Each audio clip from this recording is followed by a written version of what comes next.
मेरा जो आज का संदेश है वो उसी विषय में होने वाला है जिनके बारे में मैं अक्सर हाल ही के दिनों में बातें करता आ रहा हूँ। वर्तमान घटनाओं के विषय में आप लोग जो न्यूज़ तो वो देख ही रहे होंगे और वो बातें तालमेल खाती हैं जिन चीज़ों के बारे में हम प्रचार करते आ रहे हैं। जो आप देख रहे हैं आजकल जो हो रहा है वो चीज़ें परमेश्वर के वचन के साथ तालमेल खाती आ रही हैं और कुछ प्रकाशन जो परमेश्वर ने मुझे अक्टूबर 2020 में दिए थे उनके साथ भी वो मेल खाती हैं। आप में से कुछ लोग जो इन बातों को नहीं जानते और कुछ लोग हैं जो न्यूज़ नहीं देखते, समाचार नहीं देखते हैं। और देखिए, मैं जो समाचार है वो इसलिए नहीं देखता हूँ कि जो बड़े बड़े कलाकार हैं वो क्या कर रहे हैं, उनके ऊपर मेरा ध्यान नहीं है, इसलिए मैं न्यूज़ नहीं देखता हूँ। उनके पागलपन में मुझे कोई रुचि नहीं है कि कौन किसकी पार्टी में कहाँ जा रहा है।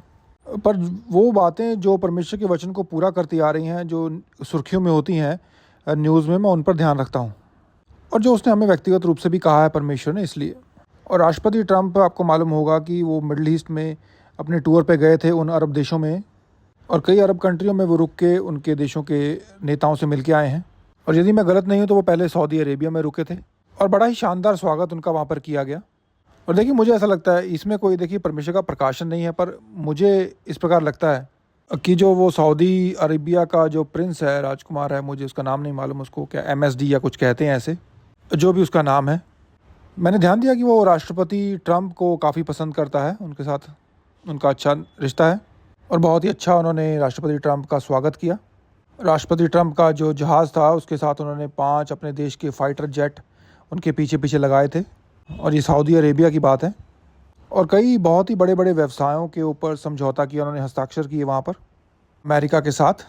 बाद में वहाँ से वो कतर गए, और कतर मुझे ध्यान है क्योंकि मैं अक्सर जब यात्रा करता हूँ तो मैं दोहा में रुकता हूँ। डैलस से जो फ़्लाइट जाती है वो दोहा में जाकर रुकती है, और मेरा उन पर भी ध्यान था। तो उन्होंने तो 8 फाइटर जेट उनको दिए, उनके जहाज़ के आसपास रक्षा के लिए, कह लीजिए, उनका स्वागत किया। और $1.2 ट्रिलियन का जो बिज़नेस था उन्होंने करने के ऊपर उनके ऊपर हस्ताक्षर किए हैं। और बाद में वो UAE गए, और यूनाइटेड अरब अमीरात उसको कहते हैं। और यहाँ पे थोड़ा मैं आगे पीछे हो सकता हूँ कि वो कहाँ गए, पर वहाँ भी वो गए थे। तो उसके साथ भी उन्होंने अमेरिका के साथ बिज़नेस करने के लिए काफ़ी चीज़ों के ऊपर हस्ताक्षर किए हैं। और UAE ने तो कह लीजिए बहुत ही अच्छा उनका स्वागत किया राष्ट्रपति ट्रंप का। देखिए, उन सब अरब देशों को देख के मुझे तो ये लगता है कि उन सबको खुशी हुई है कि बाइडन चला गया है। जी हाँ, मुझे तो ऐसा लगता है, क्योंकि देखिए उनको तो झेलना ही था बाइडन को, क्योंकि उनके पास कोई चॉइस नहीं थी। और मुझे मालूम है कि इन सबको राष्ट्रपति ट्रंप पसंद है। मुझे याद है जब मैंने देखा कि न्यूज़ में वो कतर में जब बैठे थे और आपस में बातचीत कर रहे थे, उन्होंने कहा एक दूसरे के बारे में कि हम एक दूसरे को काफ़ी समय से जानते हैं। तो देखिए, राष्ट्रपति ट्रंप वहाँ गए, और ना केवल वो वहाँ से बिज़नेस लेके आए बहुत सारा अमेरिका के लिए। बोइंग कंपनी को, कह लीजिए, वो जहाज़ बनाते हैं, उनको लगता है कि अपने पूरे कार्यकाल का सबसे बड़ा ऑर्डर मिला है इस बार उनको वो ऑर्डर, आई थिंक ऑर्डर कतार से मिला है। जिमी वहाँ पर काम करते हैं, और जिमी की जॉब तो बढ़िया हो गई है वहाँ पे, अच्छी सिक्योर जॉब। बोइंग 747 जो भी वो प्लेन वहाँ पर बनाते हैं। और उन देशों ने अपने लिए जो रक्षा के लिए बहुत सारे जो सामान है वो भी अमेरिका से ख़रीदे हैं, और बहुत सारे जो कह लीजिए कि आर्मी से जुड़े हुए, मिलिट्री से जुड़े हुए चीज़ें उन्होंने अमेरिका से ख़रीदी। तो देखिए, ये जो बातें मैं आपको बता रहा हूँ, इसमें बहुत ही बड़ी एक बात है कि उन्होंने उसके पीछे की जो उन्होंने राष्ट्रपति ट्रंप का इतना भव्य स्वागत किया। और ईरानी पूरे चिढ़े हुए हैं, ईरान देश, क्योंकि उनको बिल्कुल अच्छा नहीं लगा ये। और मैं आपको इतने सालों से कहता आ रहा हूँ कि देखिए, ईरान अंत तक कहीं नहीं जाने वाला। जी हाँ, वो अंत के समय तक यहीं पर होंगे। तो ईरान को बिल्कुल अच्छा नहीं लगा कि इन देशों ने इतना अच्छा स्वागत किया है उस व्यक्ति का या उस देश का जिसको वो बिल्कुल भी पसंद नहीं करते हैं। और देखिए, मैंने आपको 2 स्क्रीनशॉट भी भेजे थे आपको दिखाने के लिए, और उनके जो राष्ट्रपति ट्रंप के टूर से जुड़े हुए। यहाँ लिखा है कि जो ईरान का लीडर है उसने अमेरिका और इज़राइल की निंदा करनी शुरू कर दी है। और देखिए, उसने जो 2 देशों को चुना है वो कौन है? अमेरिका और इज़राइल, उनकी निंदा कर रहा है वो। और मैंने आपको पहले कई बार बताया है कि जो पुराने नियम में इज़राइल था, वो नए नियम में वो उसका दर्जा अमेरिका को मिला है। और वो हमें नफ़रत करते हैं, हमारे देश को, और करते रहेंगे, और ये बदलने वाला नहीं है। और जो बाकी देश जो हैं, सऊदी अरेबिया हो गया, कतार हो गया, UAE हो गया, उन्होंने जो स्वागत किया राष्ट्रपति ट्रंप का, और उनके साथ जो व्यवसाय के लिए संधि की है, उसकी वजह से ये व्यक्ति का दिमाग थोड़ा चकरा गया है। ईरान गुस्से में है, और शैतान का देखिए प्रभाव तो उनके ऊपर है ही है, इसलिए उनको उसने पागल बनाया है। और जो मैं आपको आज तक बताता आ रहा हूँ उसके अनुसार ये बस तैयारी हो रही है। और जो नवंबर, आप हमेशा कहते हैं कि नवंबर 2020 की बात है, पर मैंने चेक किया था कि 7 अक्टूबर 2020 को जो परमेश्वर ने दिखाया था कि जो अंतिम दिनों में शांति वार्ता होगी उसमें राष्ट्रपति ट्रंप का कुछ ना कुछ योगदान रहेगा, जो कि आखिरी के 7 सालों को लेकर आएगा। और कितनी इत्तेफाक वाली बात है ना कि राष्ट्रपति ट्रंप भी जीत गया है और इन लोगों के साथ अभी वो अपने रिश्तों को मजबूत कर रहा है, क्योंकि अब जो सारा दबाव है वो ईरान के ऊपर चला गया है कि वो अच्छी तरह थोड़ा सा बर्ताव करेंगे तो वो ऊपर से ही नकली तौर पर वो अचानक ही हो जाएंगे कि हम तो सुधर गए हैं। इसलिए नहीं कि वो चाहते हैं, आपने तो पढ़ ही लिया उसका बयान कि उनके दिल में क्या है, पर इसलिए कि उनको करना पड़ेगा, उनके पास कोई चुनाव नहीं रहेगा। और बाकी अरब देशों की मैं बात आपसे इसलिए कर रहा हूँ क्योंकि जो बाइबल के वचन जो मैंने पढ़े हैं, जिनके ऊपर मैं गया, हिजकिय्याल की किताब उसका 38 अध्याय, कह लीजिए कि उस जो हिजकिय्याल की पुस्तक है उसमें थोड़ा सा कहीं ना कहीं हमको हिंट मिलती है, कह लीजिए देखने को मिलता है कि ये जो मिडल ईस्ट के जो सारे देश हैं, अरब देश, वो सब ईरान के पक्ष में नहीं खड़े होंगे अंत के समय में। उनमें से कुछ होंगे जो कह लीजिए कि बिल्कुल ही अपने हाथ खड़े कर लेंगे कि हम नहीं इसमें शामिल होंगे, या वो ईरान के विरोध में होंगे। सऊदी अरेबिया के एक राजनेता को मैं देख रहा था ऑनलाइन, उन्होंने कुछ इस प्रकार बयान दिया और फॉक्स न्यूज़ पर ब्रैड बेयर उनका इंटरव्यू ले रहे थे। तो उसमें इंटरव्यू के दौरान ब्रैड बेयर ने उनके नेता से पूछा कि यदि ईरान परमाणु हथियार बना लेता है तो क्या आप भी बनाएंगे? तो उसने कहा हाँ, चीज़ों का संतुलन बनाए रखने के लिए और अपनी सुरक्षा के लिए यदि ईरान परमाणु हथियार बना लेता है तो हमें भी बनाना पड़ेगा। सऊदी अरेबिया के पास परमाणु हथियार नहीं है, पर यदि ईरान के हाथ में परमाणु लग जाता है तो वो भी बनाने के लिए तैयार है। और यदि मैं उसको सलाह देता तो मैं बोलता कि तुम परमाणु हथियार अपने लिए बना लो, चाहे ईरान के पास हो या नहीं हो, तुम्हारे पास होना चाहिए अपनी सुरक्षा के लिए। ये हिजकिय्याल की पुस्तक उसका 38 अध्याय हम देखेंगे, तो उस अध्याय में हम थोड़ा पढ़ेंगे और देखेंगे, और उसमें आप पाएंगे कि जो मिडल ईस्ट की सारे देश हैं, जो कंट्रीज़ हैं, वो सब ईरान के साथ नहीं मिलेंगे, वो सब ईरान का साथ नहीं देंगे, ना ही वो रशिया का और ना ही चाइना का साथ देंगे। और कुछ चीज़ें इस अध्याय में बहुत साफ़ हैं जो विद्वानों के अनुसार हैं, जो इसका अध्ययन करते हैं, और जो परमेश्वर ने मुझे दिखाया वो उससे भी मेल खाता है। पर विद्वान बताते हैं कि आज के समय में वो कौन कौन से देश हैं जो वहाँ पर हैं, क्योंकि बाइबल के दिनों में उनका नाम कुछ और था और आज उनका नाम कुछ और है, पर हमारे दिनों में वही जगह, वही देश कुछ और कहलाता है आज के समय में। उसके पहले आयत हम देखेंगे, मैं भूल जाता हूँ कि मेरे सामने भी स्क्रीन लगी है। फिर यहोवा का यह वचन मेरे पास पहुँचा, हे मनुष्य के संतान, अपना मुंह मागोग देश के गोग की ओर करके, जो रोश, मेशेक और तुबल का प्रधान है, उसके विरुद्ध भविष्यवाणी कर। और जो मागोग और गोग लिखा है वो विद्वान बताते हैं कि वो आज के समय का रशिया है, रूस देश है। और इससे आपको हैरानी नहीं होनी चाहिए, क्योंकि अभी जो रशिया है वो यूक्रेन के साथ युद्ध में है। मुझे ये तो नहीं मालूम कि उसका क्या होगा, लेकिन मुझे ये मालूम है कि वो यहाँ तक जो लिखा है वो पहुँचेंगे, कि जो अंतिम युद्ध होगा उसमें वो लोग शामिल होंगे। और चाइना भी होगा, जो हमने प्रकाशित वाक्य की पुस्तक में देखा है, पूर्वी देशों के राजा लिखा है उसमें। और उसमें वहाँ पे लिखा हुआ है कि 20 करोड़ की जो आर्मी है, इतने सैनिक होंगे। अमेरिका की जो जनसंख्या है वो पूरी ही 35 करोड़ है, तो 20 करोड़ की आबादी खड़ी करने के लिए देखिए आपको चाइना जैसा देश ही होना ज़रूरी है, क्योंकि उनके बाद यदि कोई देश बचता है तो वो भारत है, इंडिया है। पर उनके बारे में कहूँगा कि वो शांति बनाए रखने वाले लोग हैं, वो लड़ाई वाले नहीं हैं। तो जितने अरब के देशों ने राष्ट्रपति ट्रंप के साथ हाथ मिलाया है या उनको स्वागत किया है, वो सब शांति बनाए रखने वाले देश हैं। और बहुत ही अच्छी बातें बोली राष्ट्रपति ट्रंप ने, आपको सुनना चाहिए जो उन्होंने वहाँ जाकर बोला अरब के लोगों के विषय में। उसने कहा पैसा कमाओ, पैसा बनाओ, युद्ध में मत लगाओ। और जो सऊदी अरेबिया है उन्होंने इस बात को पकड़ लिया है। यदि आप उनके बारे में नहीं जानते, वो इस धरती की बहुत बड़ी अर्थव्यवस्था को हिलाने वाले बनने वाले हैं। उनके पास तेल तो पहले था ही, और वो टेक्नोलॉजी में पैर रख रहे हैं। इलॉन मस्क भी राष्ट्रपति ट्रंप के साथ सऊदी अरेबिया में थे, तो उन्होंने अपनी रुचि दिखाई है एआई में, जिसको आर्टिफिशियल इंटेलिजेंस कहते हैं। और लगता है कि वो मैं हूँ आर्टिफिशियल इंटेलिजेंस। पर कुछ चीज़ें हैं जो उनके प्रति मुझे डराने वाली लगी। मैंने कुछ वीडियोस देखी कि वो रोबोट हैं जो एआई से बनाए हुए, जिनके ऊपर वो लोग काम कर रहे थे, उन रोबोट्स ने उन लोगों के ऊपर ही हमला कर दिया। आप में से कईयों ने उन वीडियोस को देखा होगा, वो वाकई में कुछ डराने वाली थी। आप किसी रोबोट को अपने घर में ले आओ और एक दिन वो सोच लेगी और आपके पीछे पड़ जाए और आपके ऊपर ही हमला कर दे।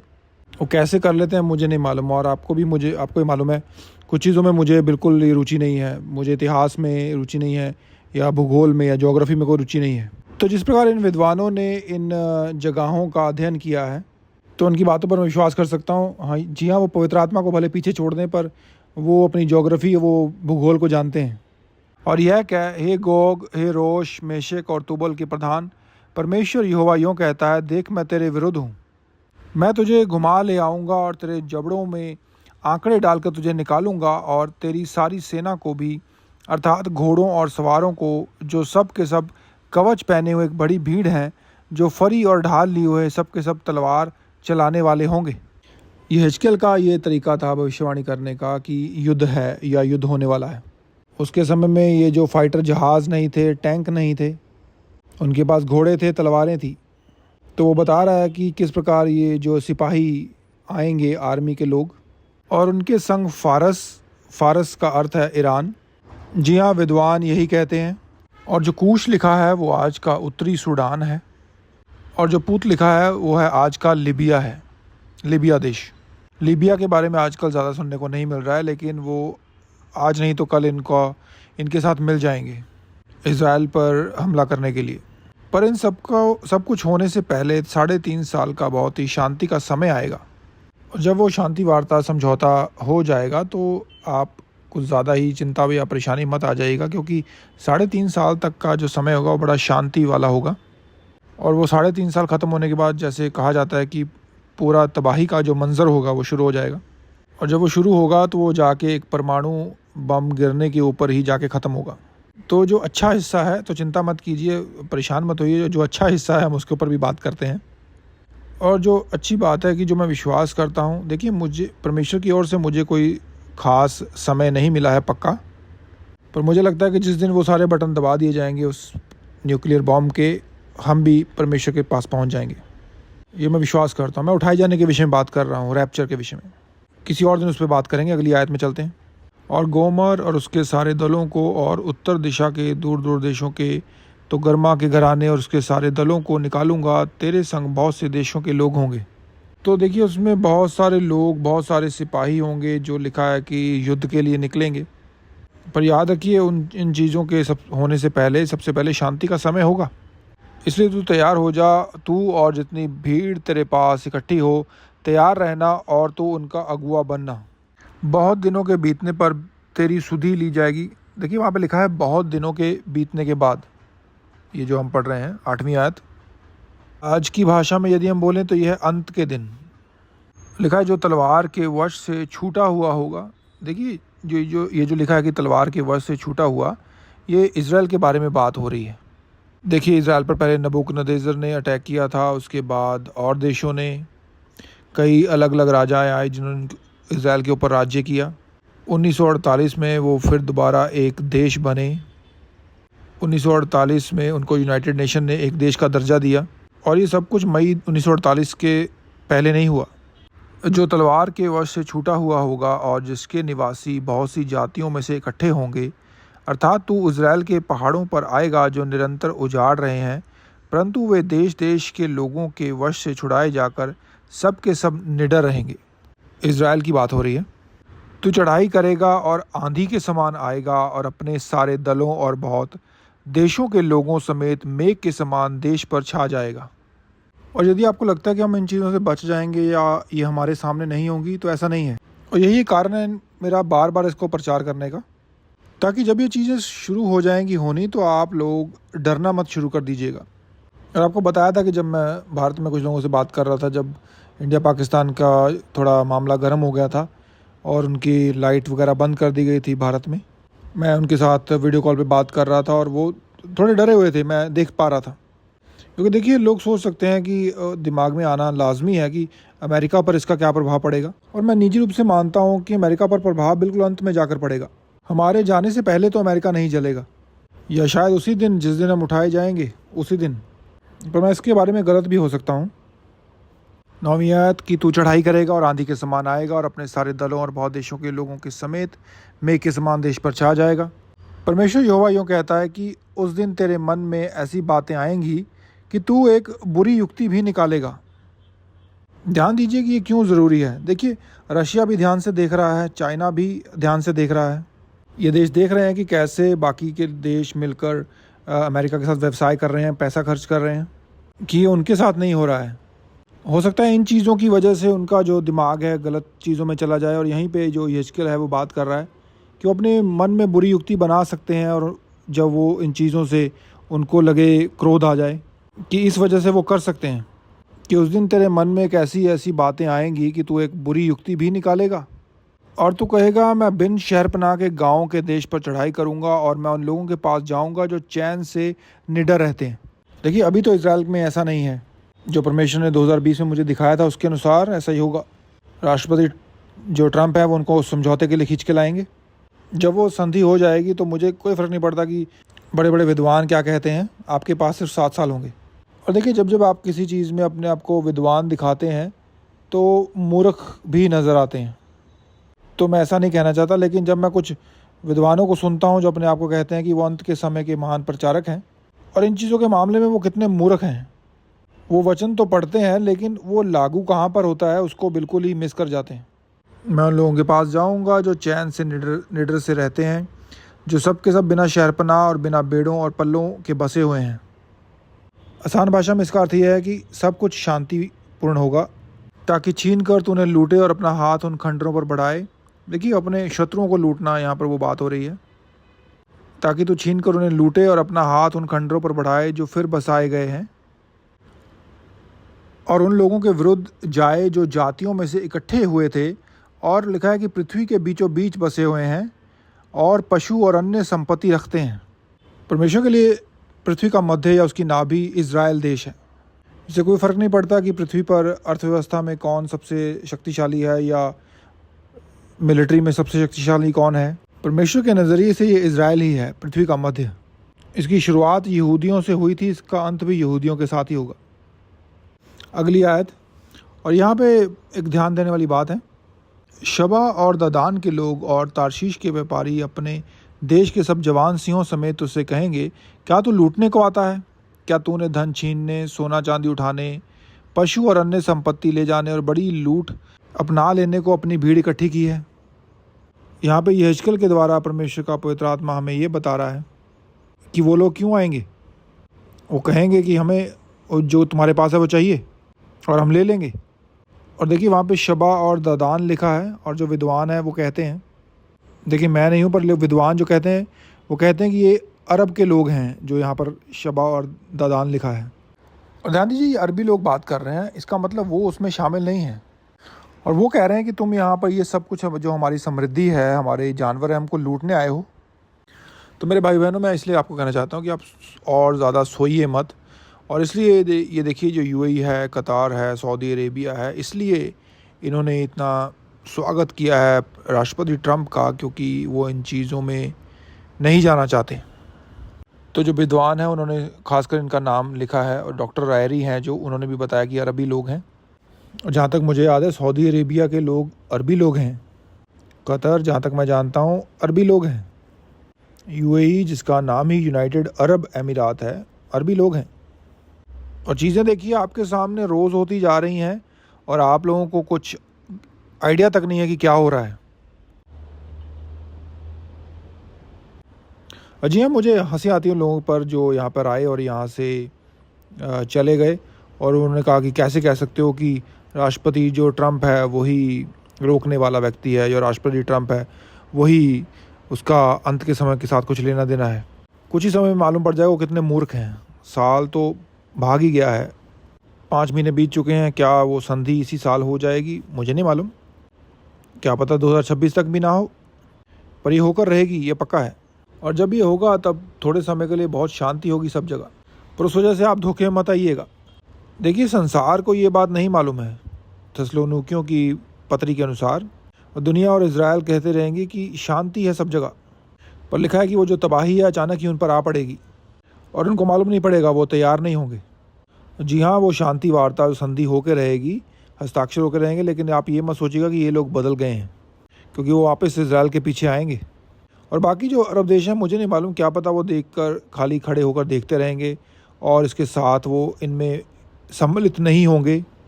पर जो है यहेजकेल की जो हमने भविष्यवाणी पढ़ी, यहाँ पर जिनका नाम लिखा हुआ है, कुछ देशों का नाम है अरब देशों का यहाँ पर। तो जब ट्रंप वहाँ पर थे अरब देशों में, तो हो सकता है कि आपने वो खबरें ना देखी हों, लेकिन मैंने उन सभी खबरों को बड़े ध्यान से देखा और उनको पढ़ा। मेरी नज़र उन पर थी, क्योंकि मैं जानता हूँ उसका अर्थ क्या है। 14 आयत में लिखा है, इस कारण है मनुष्य के संतान भविष्यवाणी करके गोग से कह, परमेश्वर यहोवा यूँ कहता है, जिस समय मेरी प्रजा इज़राइल निडर बसी रहेगी। तो यदि आप लोगों को समझ ना आया हो, तो अगले वचन में उसने साफ साफ कह दिया कि वो किसके विषय में बात कर रहा है। वो इज़राइल के विषय में बात कर रहा है। तो लिखा है कि क्या तुझे इसका समाचार नहीं मिलेगा कि वो शांति से रह रहे हैं। और सच्चाई है कि यस, उन्हें मालूम रहेगा कि वो शांति में बसे हुए हैं और सब तरफ शांति होगी और उसका फ़ायदा लेंगे वो। और यदि मैं गलत नहीं हूँ तो पौलुस ने थस्सलुनीकियों की पत्री में कहा है, पहला थस्सलुनियों 5 अध्याय, उसमें लिखा है कि जब वो कह रहे होंगे कि सब तरफ शांति और सुरक्षा है, तब ये जो विनाश का जो पल है अचानक ही उन पर आ पड़ेगा। हम इसको जानेंगे, उनको नहीं मालूम पड़ेगा इस विषय में। पौलुस ने कुछ और भी थस्सलुनीकियों के लोगों से कहा था कि हम अंधकार में नहीं है कि वो दिन चोर के नाई हम पर आ पड़े। ज़रा सोच के देखिए उन लोगों के विषय में जिनको मालूम ही नहीं है कि क्या होने वाला है, क्या आने वाला है और किस समय के दौरान वो जी रहे हैं, और कितना नज़दीक आ चुके हैं हम चीज़ों के जो ख़त्म होने वाली हैं। और देखिए, मैं जानता हूँ बहुत सारे सरफरे हैं जो लोग अपनी ही शिक्षा के साथ भाग रहे हैं, और बहुत सारे आएंगे भी। पर आप रुकिए और देखिए, ऐसा ही होगा जैसा मैंने आपको बताया है। और कृपया करके उस मूर्ख के समान मत बनिएगा जिनको रैप्चर के एक दिन पहले तैयारी करनी है। आइए अगली आयत देखते हैं, आयत 15। तो उत्तर दिशा के दूर दूर स्थानों से आएगा। और देखिए, जो रशिया है और जो ईरान है, वो दोनों ही इज़राइल के उत्तर दिशा में हैं, और चाइना भी उधर से ही आएगा। और तेरे साथ बहुत सी जातियों के लोग जो सब के सब घोड़ों पर चढ़े हुए होंगे, अर्थात एक बड़ी भीड़ और बलवंत सेना। तो ये देखिए, छोटी सेना नहीं होगी। जैसे बादल भूमि पर छा जाता है, वैसे ही तू मेरी प्रजा इज़राइल के देश पर ऐसे चढ़ाई करेगा। वो इज़राइल के विरोध में ऐसे आएंगे जैसे कोई बादल भूमि पर छा जाता है। इसलिए गोग अंत के दिनों में ऐसा ही होगा कि मैं तुझ से अपने देश पर इसलिए चढ़ाई करवाऊंगा कि जब मैं जातियों के देखते तेरे द्वारा अपने को पवित्र ठहराऊं, तब वे मुझे पहचान लेंगे। परमेश्वर के यहाँ कहने का अर्थ है कि जब वो अंत के दिनों में, जब वो इज़राइल पर उन्होंने हमला किया होगा, तो परमेश्वर उन सब का न्याय करेगा, उस मसीह विरोधी का भी और जिसके साथ सब लोग होंगे, जो कि एक परमाणु युद्ध होगा। परमेश्वर यहोवा यूँ कहता है, क्या तू वही नहीं है जिसकी चर्चा मैंने प्राचीन काल में अपने दासों के अर्थात इज़राइल के उन भविष्यवक्ताओं के द्वारा की थी, जो उन दिनों में वर्षों तक यह भविष्यवाणी करते गए कि यहोवा गोग से इज़राइलियों पर चढ़ाई करवाएगा। और यहेजकेल भी यहाँ वही भविष्यवाणी कर रहा है। जिस दिन इज़राइल के देश पर गोग चढ़ाई करेगा, उसी दिन मेरी जलजलाहट मेरे मुख से प्रकट होगी। परमेश्वर यहोवा की यही वाणी है। और देखिए, जो बयान है काफ़ी स्ट्रॉन्ग है, सख्त है। मेरी जलजलाहट मेरे मुख से प्रकट होगी, और एक परमाणु युद्ध होगा जैसा कि आज तक कभी नहीं हुआ। आइए अगली आयत देखते हैं। मैंने जलजलाहट और क्रोध की आग। तो देखिए, यहाँ पे ध्यान दीजिए, यदि आपने पहले नहीं पकड़ा तो यहाँ पे लिखा है क्रोध की आग। तो कहा क्रोध की आग में कहा कि निसंदेह उस दिन इज़राइल में के देश में एक बड़ा भूकंप होगा। और हम जानते हैं कि वो जो हमने प्रकाशित वाक्य में पढ़ा है। आयत 20 देखेंगे। मेरे दर्शन से समुद्र की मछलियाँ, आकाश के पक्षी, मैदान के पशु और भूमि पर जितने जीव जंतु रेंगते हैं और भूमि के ऊपर जितने मनुष्य रहते हैं, सब कांप उठेंगे और पहाड़ गिराए जाएंगे और चढ़ाइयाँ नष्ट होंगी और सब दीवारें गिरकर मिट्टी में मिल जाएंगी। देखिए, इस बात को समझिए कि अमेरिकन होने के नाते हमने बहुत सारे जो युद्ध हैं हमने नहीं देखे हैं। देखिए, जो वर्ल्ड वॉर 1 हुई थी या 2 हुई थी, देखिए हमसे पहले ही हुई होगी। मुझे लगता है हम में से किसी ने उसको देखा था। परमेश्वर यहोवा की यह वाणी है कि मैं उसके विरुद्ध तलवार चलाने के लिए, वो गोग और मैगोग की यहाँ पर बात कर रहा है, कि उसके विरुद्ध तलवार चलाने के लिए अपने सब पहाड़ों को पुकारूंगा और हर एक की तलवार उसके भाई के विरुद्ध उठेगी। मैं मरी और खून के द्वारा, ध्यान दीजिए क्या लिखा है, मरी और खून के द्वारा उससे मुकदमा लड़ूंगा और उस पर, उसके दलों पर और बहुत सी जातियों पर जो उसके पास होंगी मैं एक बड़ी झड़ी लगाऊंगा। और देखिए, यहाँ पे वो पानी की बात नहीं कर रहा है। और जो झड़ी होगी, लिखा है कि वो ओलों की, आग की और गंधक बरसाऊंगा। आज की टेक्नोलॉजी में बात करें तो परमाणु बॉम्ब। मैं इस प्रकार अपने आप को महान मतलब कि अपने वचन को पूरा करूँगा, अपने आप को महान और पवित्र ठहराऊँगा और बहुत सी जातियों के सामने अपने आप को प्रकट करूँगा। तब वे जान लेंगे कि मैं यहोवा हूँ।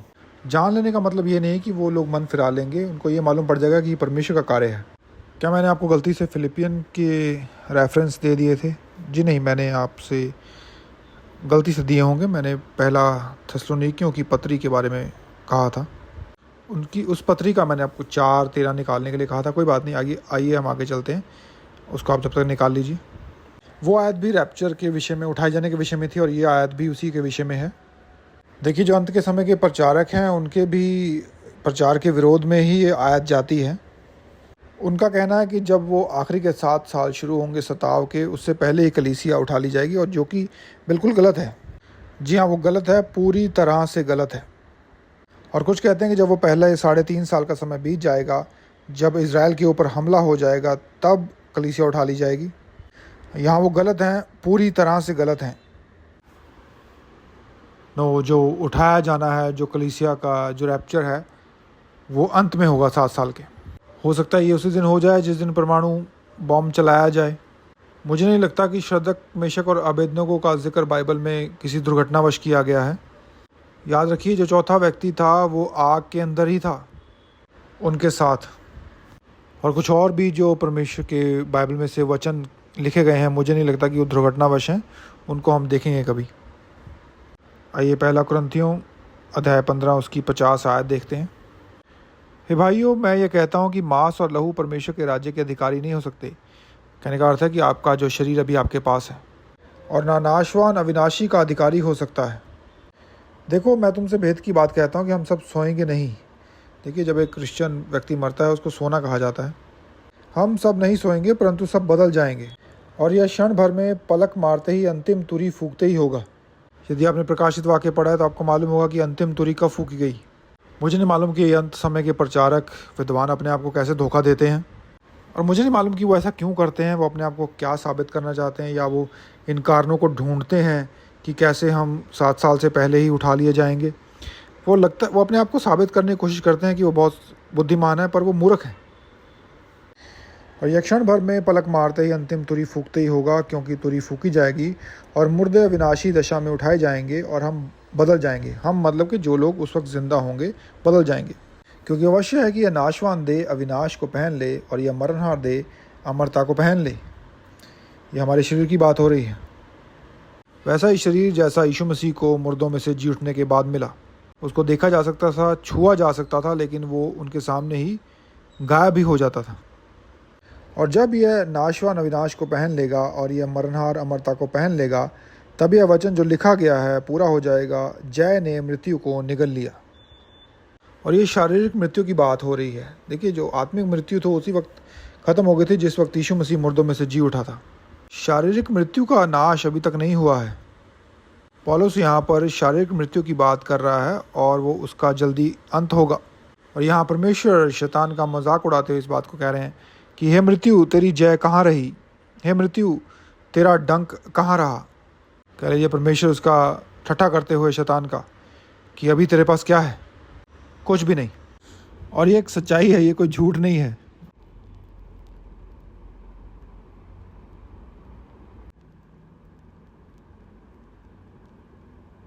जी हाँ, ये कोई झूठ नहीं है। और मैं इसको मजाकिया तरीके से इस प्रकार कह रहा हूँ कि जिस प्रकार आज के बच्चे जो जिस लैंग्वेज में बोलते हैं, मुझे भी नहीं मालूम था कि वो किस प्रकार बोलते हैं। जी, आप इस पर पूरी तरह से भरोसा कर सकते हैं। जैसे पुराने समय में कहा जाता था कि आप इसको चाहे मेरे शब्दों को बैंक में ले जाइए, कहने का अर्थ होता था कि ये चीज़ सच है, आप इस पर पूर्ण भरोसा कर सकते हैं। तो ये हमने जो पढ़ा है ये सच्चाई है, तो ये सत्य है। और दूसरा जिसको कहा जाता है इंग्लिश में कि आप इसके ऊपर भरोसा रख सकते हैं पूर्ण रूप से, ये ऐसे ही है। तो हमें भी जवान लोगों की भाषा सीखनी पड़ती है, सही है ना?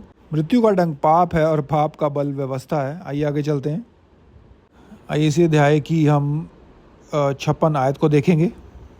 माफ़ कीजिए, 57 आयत।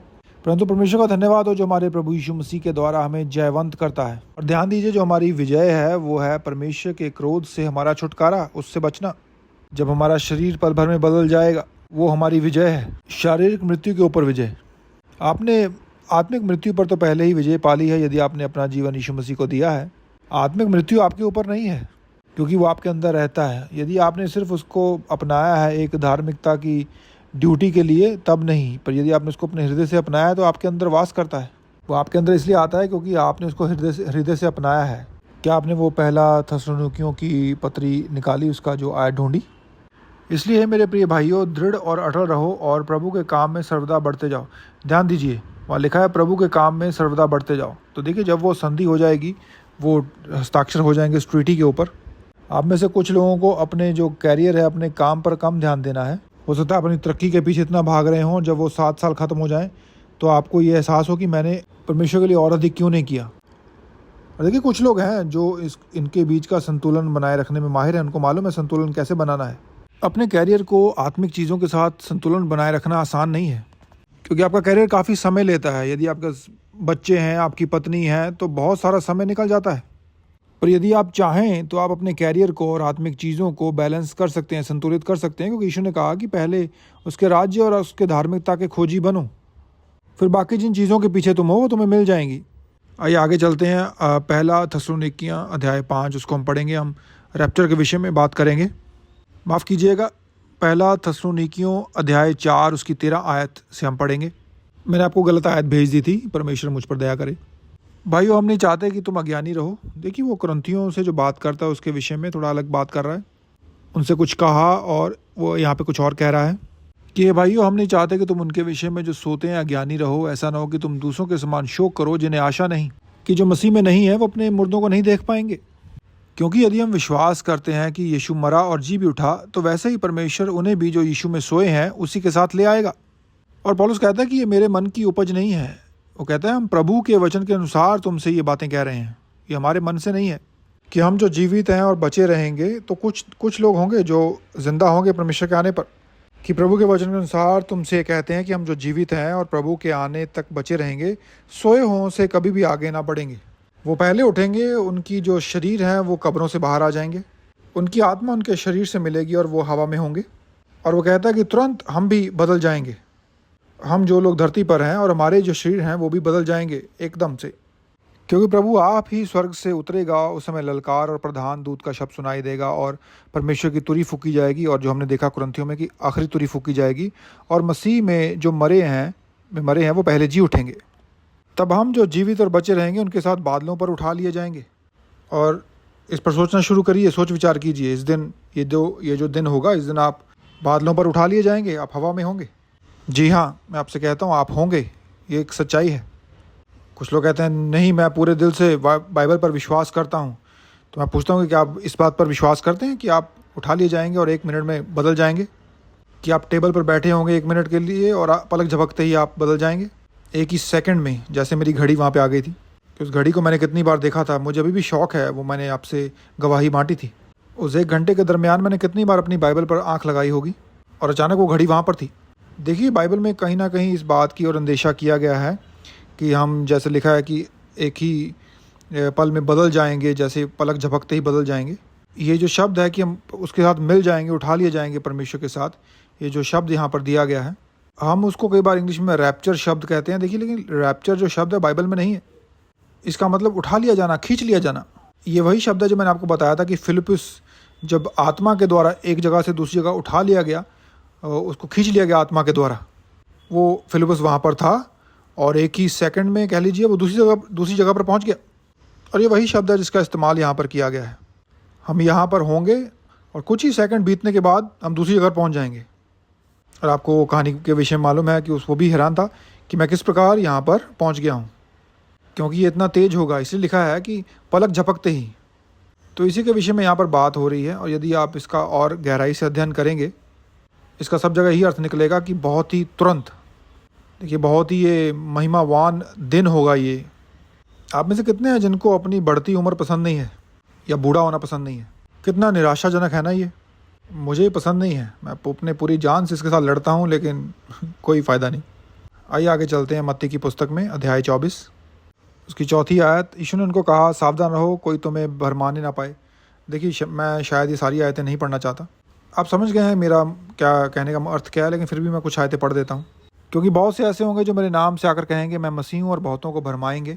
मैंने आपको पहले ही बताया था कि एक और भी इशू है इस धरती के ऊपर। पहले 4 थे, अब 5 हो गए हैं। और उनमें से एक कहता है कि वो उत्तराधिकारी है वो इशू के बाद आने वाला, और वो कहता है असली पोप मैं हूँ। और असल में यदि वो कुछ है तो वो एक पागल है, दुष्ट आत्माओं से भरा हुआ एक पागल व्यक्ति। आइए आगे पढ़ते हैं। तुम लड़ाइयों और लड़ाइयों की चर्चा सुनोगे तो घबरा न जाना, क्योंकि इनका होना आवश्यक है, परंतु उस समय अंत ना होगा। क्योंकि जाति जाति पर और राज्य राज्य पर चढ़ाई करेगा, और जगह जगह अकाल पड़ेंगे और भूकंप होंगे। ये सब बातें पीड़ाओं का आरंभ होंगी।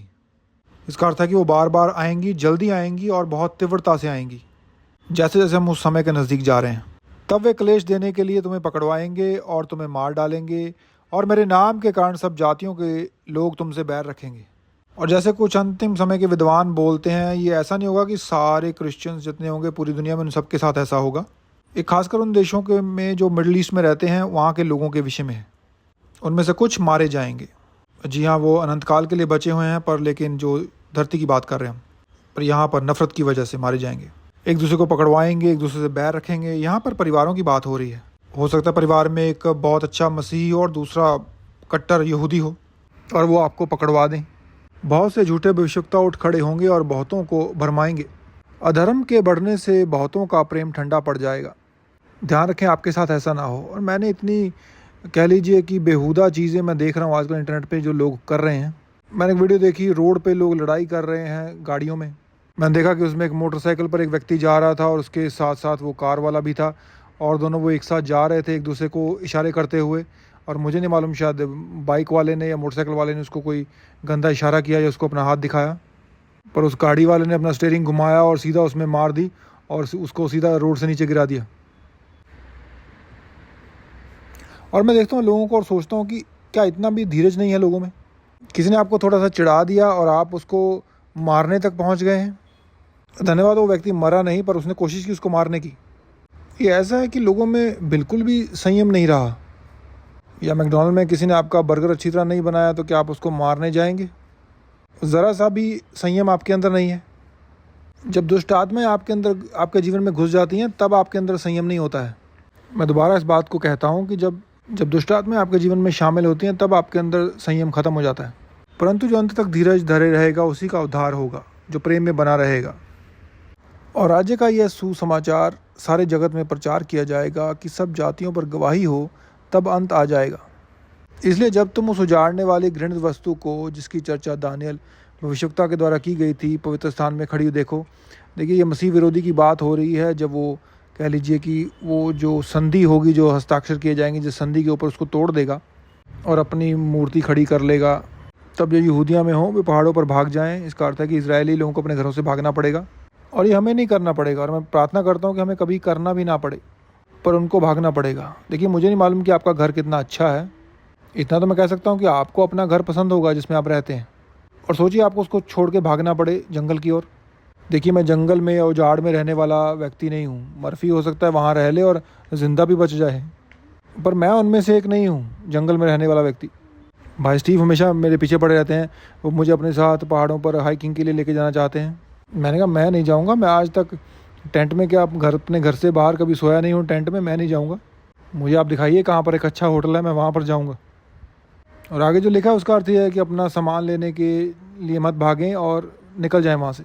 जो खेत में हो वह अपना कपड़ा लेने के लिए पीछे ना भागे। उन दिनों में जो गर्भवती और दूध पिलाती होंगी उनके लिए हाय हाय। कहने का अर्थ है कि जब ऐसी परिस्थिति में भागना पड़े तो कोई नहीं चाहेगा कि उस समय वो गर्भवती हो या किसी बच्चा उनके पेट में हो। प्रार्थना किया करो कि तुम्हें जाड़े में ना भागना पड़े।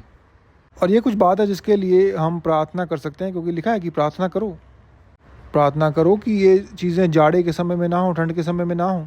क्योंकि जब आप बाहर होते हैं कोई फ़र्क नहीं पड़ता, यदि आप अरब के हैं या किस कहाँ के भी हैं, ठंड तो ठंड है, वो सबको लगती है। तो जितनी ठंड यहाँ पर पड़ती है सेंट लुइस में, हो सकता है वो बाहर के देश में जो लोग रहते हैं उनके लिए वो बहुत ज़्यादा ठंड हो। जो हमारे लिए कम है वो उनके लिए ज़्यादा है। उनकी बहुत ज़्यादा ठंड हमारे लिए ज़्यादा नहीं होती। तो जितनी ठंड हमें -15 डिग्री सेल्सियस में लगती है, उनको वो ठंड 15 डिग्री में भी लगनी शुरू हो जाती है, क्योंकि अलग अलग देशों का अलग अलग तापमान है। तो प्रार्थना करो कि तुम्हें जाड़े में या सब्त के दिन भागना ना पड़े। क्योंकि उस समय ऐसा भारी क्लेश होगा जैसा जगत के आरंभ से न अब तक हुआ और ना कभी होगा। क्योंकि देखिए, आपको वो चीज़ें देखनी पड़ेंगी। ये देखिए, ये मार्क्स ले अनुवाद है। क्योंकि आप लोग यहूदियों का बहुत ही बुरा कत्लेआम देखने वाले हैं, बहुत ही डरावना या भयंकर। देखिए, मुझे नहीं मालूम हम उन चीज़ों को कैसे पचाएंगे, कैसे देख पाएंगे। मुझे नहीं मालूम मैं कैसे देखूंगा। मैं नहीं देख सकता कि कैसे वो पागल जो होंगे सिपाही उन बच्चों और औरतों को मार डालेंगे। ये बहुत ही मुश्किल है देखना, और ये इतना बदतर होगा और वो इतना बुरा होगा या उस तुलना में जो आने वाला है और जो उन दिनों में होगा। तो आपके पास समय है अपने विश्वास को और अपनी वचनबद्धता को परमेश्वर के साथ बढ़ा लीजिए, ताकि उन दिनों में आप खड़े रहें जब ये चीज़ें हों, ताकि आप विश्वास में बने रहें जब ये चीज़ें हमारे सामने या हमारे आसपास होंगी। यदि वे दिन घटाए ना जाते तो कोई प्राणी ना बचता, परंतु चुने हुए के कारण, कह लीजिए हमारे कारण, वे दिन घटाए जाएंगे। उन दिनों में यदि कोई कहे मसीह यहाँ है तो कोई विश्वास मत करना, क्योंकि झूठे मसीह और झूठे भविष्यवक्ता उठ खड़े होंगे और बड़े चिन्ह और अद्भुत काम दिखाएंगे। और ये हुआ नहीं अभी, ये होने वाला है, ये आ रहा है। क्योंकि देखिए, वो उठ खड़े होंगे झूठे भविष्यवक्ता, झूठे मसीह, और बड़े बड़े चिन्ह और अद्भुत काम दिखाएंगे। और याद कीजिए कि जब मूसा और हारून फ़िरौन के सामने गए थे और उन्होंने उसके सामने, जब उन्होंने वो छड़ी फेंकी फ़िरौन के सामने और वो सांप में बदल गई, और उन्होंने फिर उसको पीछे से पकड़ा और वो फिर वापस लाठी बन गई। पर आपने ध्यान दिया कि फ़िरौन के जादूगरों ने भी वही काम करके दिखाया। अमेरिका की मसीहत को परमेश्वर पूरी रूप से बदल डालेगा, क्योंकि अमेरिका के जो क्रिश्चियन हैं बहुत ही, कह लीजिए, मूर्ख हैं और उनको कोई अंदाज़ा नहीं है कि क्या होने वाला है। जी हाँ, उनको कुछ भनक तक नहीं है कि क्या उनके लिए आ रहा है। आगे लिखा है कि ऐसे काम दिखाएंगे, हो सके तो चुने हुओं को भी भरमा देंगे। देखो, मैंने पहले से ही तुम्हें यह सब कुछ कह दिया है, और इसीलिए देखो, आपको ये सब चीज़ें पहले से ही बताई जा रही हैं, ताकि आप तैयार हो सकें और विश्वास कर सकें जब ये चीज़ें आपके सामने हों। जब भी वो शांति समझौता हस्ताक्षर किया जाए इस साल या अगले साल, तो क्या आप तब विश्वास करेंगे? आपको विश्वास तो अभी करना चाहिए। तो आपको सब कुछ पहले बता दिया गया है। इसलिए यदि वे तुमसे कहें देखो वह जंगल में है, तो बाहर ना निकल जाना, या देखो वह कोठरियों में है, तो विश्वास ना करना। क्योंकि जैसे बिजली पूरब से निकलकर पश्चिम तक चमकती है, वैसे ही मनुष्य के पुत्र का भी आना होगा। तो ये शोर के साथ होगा, हर एक आँख उसको देखेगी, सब उसको देख पाएंगे। अगली आयत, जहाँ लोथ होंगे वहीं गिद्ध भी इकट्ठे होंगे। वो यहाँ पर डेड बॉडीज़ की बात कर रहा है, और अचानक उसने अपना जो मुद्दा है वो बदल नहीं दिया है। वो, कह लीजिए, हमें थोड़ी अंदर की खबर दे रहे हैं कि बहुत बड़ा युद्ध होगा और जिसमें बहुत सारी लाशें पड़ी होंगी, डेड बॉडीज़ होंगी। उन दिनों के क्लेश के तुरंत बाद, देखिए ये अंत की बात है, जब वो 3.5 साल का समय ख़त्म हो जाएगा। ध्यान दीजिए, वहाँ लिखा है कि उन दिनों के क्लेश के तुरंत बाद, अंत में लिखा है कि सूर्य अंधियारा हो जाएगा, चंद्रमा का प्रकाश जाता रहेगा, तारे आकाश से गिर पड़ेंगे और आकाश की शक्तियाँ हिलाई जाएंगी। तब मनुष्य के पुत्र का चिन्ह आकाश में दिखाई देगा, और तब पृथ्वी के सब कुलों के लोग छाती पीटेंगे और मनुष्य के पुत्र को बड़ी सामर्थ और ऐश्वर्य के साथ आकाश के बादलों पर आते देखेंगे। वह तुरही के बड़े शब्द के साथ, देखिए वहाँ पे फिर तुरही आया है, अपने दूतों को भेजेगा, और वे आकाश के इस छोर से उस छोर तक चारों दिशाओं से उसके चुने हुओं को इकट्ठा करेंगे। देखिए वो लिखा है कि आकाश के इस छोर से आकाश के उस छोर तक। आपने ध्यान दिया, आकाश में, वहाँ पर ही हम सब होंगे। और मैं हमेशा मजाक में कई बार कहता हूँ कि यदि आपने ज़िंदगी में कभी एयरप्लेन में यात्रा नहीं की है, तो उस दिन आप एक प्लेन एयर में, एक हवा में यात्रा करेंगे। तो उसके लिए तैयार हो जाइए, ना केवल तैयार, उस पर विश्वास भी करें कि ये होगा। मुझे नहीं लगता कि यदि आप रैप्चर में विश्वास नहीं करते तो आप रैप्चर में जाएंगे, क्योंकि मुझे नहीं लगता कि ऐसा हो सकता है, संभव है। यदि आप विश्वास ही नहीं करते किसी चीज़ में तो कैसे होगा। 32 आयत पढ़ते हैं, आगे चलते हैं। अंजीर के पेड़ से यह दृष्टांत सीखो, जब उसकी डाली कोमल हो जाती है और पत्ते निकलने लगते हैं, तो तुम जान लेते हो कि ग्रीष्म काल निकट है। और हाल ही में मैंने अंतिम दिनों एक विद्वान को कहते हुए सुना कि ये जो अंजीर का पेड़ है ये इज़राइल है। बाइबल में और जगह परमेश्वर ने, हो सकता है कि अंजीर की तुलना इज़राइल से की हो, पर यहाँ पर वो ये नहीं कह रहा है। प्रभु भला करे इन शिक्षकों का, इनका दिमाग ठिकाने पे नहीं है, कुछ भी बोलते हैं। यदि उन्होंने एक जगह आयत में एक उदाहरण के लिए एक चीज़ का इस्तेमाल किया है, ज़रूरी नहीं कि दूसरी जगह भी उदाहरण के लिए उन्होंने उसी चीज़ का इस्तेमाल किया हो। उसका ये कहना था कि जब कभी आप किसी पेड़ को देखो और उसमें से अचानक देखो कि उसमें अंकुर निकलने लगे, तो क्या आपको मालूम नहीं पड़ता कि गर्मी का समय आने वाला है, समर आने वाली है, ग्रीष्मकाल आने वाला है। तो वो सिर्फ ये कह रहा था कि जब ये तुम चीज़ों को होते हुए देखो तो समझ लेना। आगे लिखा है, इसी रीति से जब तुम इन सब बातों को देखो तो जान लेना कि वह निकट है, वरन द्वार पर ही है। मैं तुमसे सच सच कहता हूँ कि जब तक ये सब बातें पूरी ना हो लें तब तक इस पीढ़ी का अंत नहीं होगा। वो उस पीढ़ी की बात नहीं कर रहा था जो उसके सामने खड़ी थी, वो हमारी बात कर रहा है, हमारी पीढ़ी में। तो वहाँ लिखा था ना कि जब तक तुम इन बातों को होते ना देखो, तो हम जाने से पहले अपनी आंखों से इन सब चीज़ों को देखेंगे। तो हमारी ये पीढ़ी बीतेगी नहीं जब तक हम इन चीज़ों को अपनी आंखों से ना देख लें, जब खासकर कि वो संधि जिस पर हस्ताक्षर होना है। आकाश और पृथ्वी टल जाएंगे परंतु ये मेरी बातें कभी न टलेंगी। उस दिन और उस घड़ी के विषय में कोई नहीं जानता, न स्वर्ग के दूत और न पुत्र, परंतु केवल पिता। हम नहीं जानते ये चीज़ें कब होंगी, पर बाइबल के बाकी वचन मत भूल जाएं। जब वो संधि हो जाएगी तब ये रहस्य खत्म हो जाएगा। दानियल की पत्री अध्याय 9 के अनुसार आपको पूरा मालूम पड़ जाएगा कि आपके पास कितने दिन बचे हैं। दानियल की पत्री अध्याय 10 या शायद 12 है। दानियल अध्याय 12 वो आपको साफ साफ बताता है कितने दिन रहेंगे आपके पास। प्रकाशित वाक्य में वो 2 भविष्यवक्ताओं के बारे में लिखा है। हम नहीं जानते वो कौन है, पर हम जानते हैं कि जब वो संधि तोड़ दी जाएगी बीच में, तब वो 2 भविष्यवक्ता सामने आ जाएंगे। हम नहीं जानते कि वो लोग कौन हैं, पर वो उस वक्त सेवकाई करेंगे इजराइल देश में। और मैंने आपको बताया था प्रकाशित वाक्य 11 के अनुसार कि वो 1260 दिन तक वहाँ पर सेवकाई करेंगे, जो 3.5 साल का समय होगा।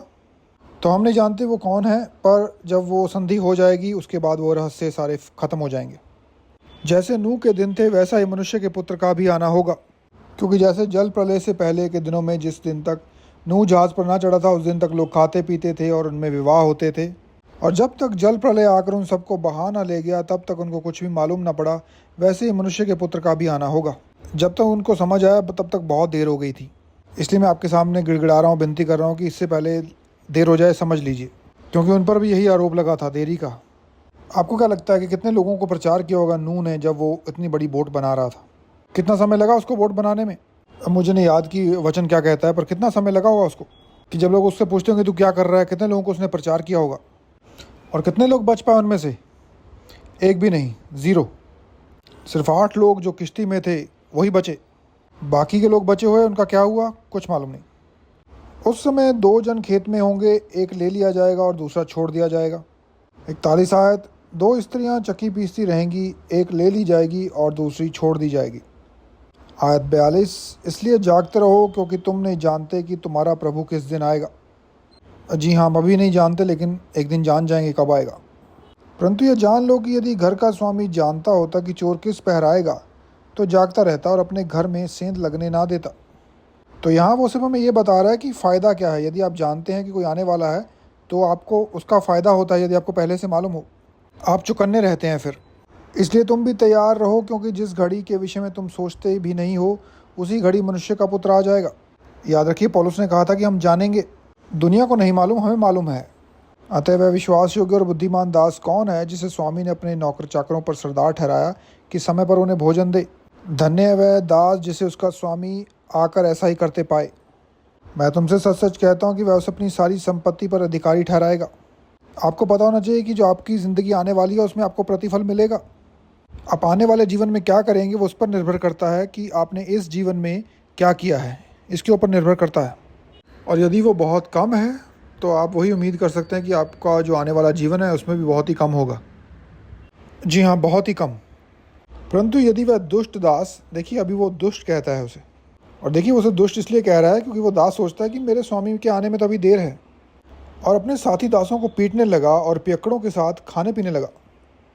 तो उस दास का स्वामी ऐसे दिन आएगा जब वह उसकी बाट ना जोता हो और ऐसी घड़ी जिसे वह ना जानता हो, तब वह उसे भारी ताड़ना देगा और उसका भाग कपटियों के साथ ठहराएगा। ध्यान दीजिए यहाँ पे कि ये दास पहले अपने स्वामी के लिए काम कर रहा था, फिर उसने सोचा कि कोई बात नहीं, स्वामी के आने में तो समय है, पता नहीं आएगा कि नहीं आएगा, कि मैं जाके मौज मस्ती करता हूँ। याद रखिए, जैसे आपने ऐसा सोचना शुरू किया आपका काम हो गया। तो वैसे भारी ताड़ना देगा, उसका भाग कपटियों के संग होगा। कपटियों मीन्स, कपटियों का अर्थ है जो अविश्वासी, और वो वहाँ रोना और दांत पीसना होगा। देखिए, मैंने आज तक नरक नहीं देखा है और ना मेरा कोई इरादा है देखने का। मैं हमेशा कहता हूँ परमेश्वर, मैं जानता हूँ कि कुछ लोग हैं वहाँ पर, मैं 100% जानता हूँ कि वो नरक में हैं, पर मैं उन्हें देखना नहीं चाहता। कुछ लोग, मुझे नहीं पता कि इसको बर्दाश्त कैसे करते हैं। परमेश्वर ने उनको नरक का दर्शन दिया, उनको अलग अलग चीज़ें दिखाई। निजी तौर पे मैं नहीं जानता कि उन्होंने उस चीज़ को कैसे झेला, क्योंकि मैं नहीं झेल सकता। मैंने कहा प्रभु, मैं नहीं देखना चाहता। मैं जानता हूँ कुछ लोग वहाँ पर हैं। माइकल जैक्सन उनमें से एक है, और एक औरत जो बहुत सालों पहले एक कार दुर्घटना में मर गई थी। परमेश्वर ने मुझे साफ साफ बताया था कि वो नरक में है जब उनका एक्सीडेंट हुआ था, और यदि मैं उनका नाम बताऊंगा तो आप जान लेंगे तुरंत कि मैं किसकी बात कर रहा हूँ। जैसे उनका कार एक्सीडेंट हुआ था, मैं उनके लिए प्रार्थना करने गया था। बहुत ही फेमस हैं जो पूरे वर्ल्ड में उनका नाम, और मैं परमेश्वर के सामने उनके लिए प्रार्थना करने गया, और परमेश्वर ने कहा कि उनका नाम गलती से भी मेरे सामने दोबारा मत लेना। मैंने उनको सही राह पर लाने की कोशिश की, और उन्होंने नहीं सुना। तो यही परमेश्वर ने मुझे कहा था। और कुछ सालों बाद एक लड़की जिसको नरक का दर्शन आया, उसने उसी व्यक्ति को वहाँ पर देखा नरक में। तो मैंने मन में सोचा कि यस, आपके पास भी वही पवित्र आत्मा है जो मेरे पास है। तो मुझे कुछ मालूम है कि नरक कैसा दिखता है, लेकिन मैं नहीं जानना चाहता, मैं नहीं देखना चाहता। वो किसी और की सेवकाई होगी, मेरी नहीं है, मैंने नहीं देखा। मैरी के बैक्स्टर उनमें से एक हैं जिसने नरक के विषय में किताब लिखी है। बहुत सारे लोग हैं जिनको मृत्यु के नज़दीक जाने का अनुभव हुआ है। वो इसलिए होता है, कई बार परमेश्वर अपना जो संदेश है वो लोगों तक पहुंचाना चाहता है। पर मैं आपको ये भी बता दूं कि वो सब लोग सच नहीं हैं, सत्य नहीं बोलते। कुछ उनमें से लोगों ने मनगढ़ंत चीज़ें बनाई हैं, खुद की बनाई हुई। वो देखते हैं किसी ने नरक के विषय में किताब लिखी है, तो वो भी चाहते हैं कि वो भी ऐसा करें। तो कई बार वो बनाते हैं मनगढ़ंत, या बढ़ा चढ़ा के बोलते हैं, या कुछ मन की बातें होती हैं। तो सब लोग उनमें से सच्चे नहीं हैं, पर कुछ उनमें से वो बिल्कुल ही सच्चे हैं, उनकी गवाही सच्ची है। मैं नहीं देखना चाहता नरक में किसी को तड़पते हुए या दुख भोगते हुए। मैं जानता हूँ वहाँ पर हैं, वो दुख भोग रहे हैं, पर मेरी यही कोशिश है कि मैं उनको नहीं देखना चाहता।